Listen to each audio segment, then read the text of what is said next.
রাম মন্দিরের অভিষেক অনুষ্ঠানের আগেই প্রকাশ্যে এলো রামলালার মূর্তির প্রথম দৃশ্য। রাম মন্দিরের অভিষেক অনুষ্ঠানকে সামনে রেখেই আচার অনুষ্ঠানের অংশ হিসেবে গর্ভগৃহের ভিতরে রামলালা মূর্তি স্থাপন করা হয়েছে। শুক্রবার আবির্ভূত নতুন ফটোগুলি প্রতিমার নকশার প্রদর্শন করেছে।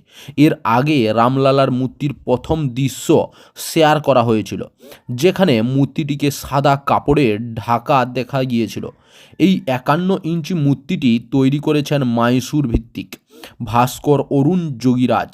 মূর্তিটি বৃহস্পতিবার সকালে মন্দিরে আনা হয়। বৃহস্পতিবার বিকেলে রামলালা মূর্তিটি গর্ভগৃহে স্থাপন করা হয়। অরুণ দীক্ষিত নামে একজন পুরোহিত সংবাদ সংস্থা পিটিআইকে জানিয়েছেন, মন্দির নির্মাণের তত্ত্বাবধানকারী সংস্থা শ্রীরামের জন্মভূমি তীর্থক্ষেত্রে ট্রাস্টের মতে প্রার্থনার জোপের মধ্যেই এটি করা হয়। শ্রীরাম জন্মভূমি তীর্থক্ষেত্রে ট্রাস্ট উডুপি পেজাওয়ার মাঠের ট্রাস্টি শ্রী বিশ্বপ্রসন্ন তীর্থ বলেছেন যে 22 জানুয়ারি প্রধানমন্ত্রী নরেন্দ্র মোদীর উপস্থিতিতে অভিজিৎ মুহূর্তে মন্দিরের প্রতিমা স্থাপন করা হবে।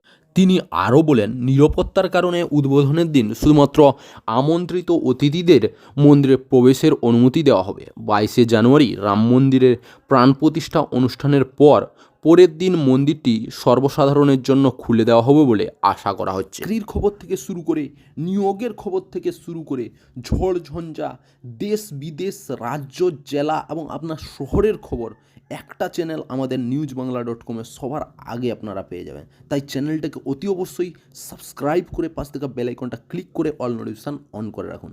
জয় হিন্দ, জয় ভারত।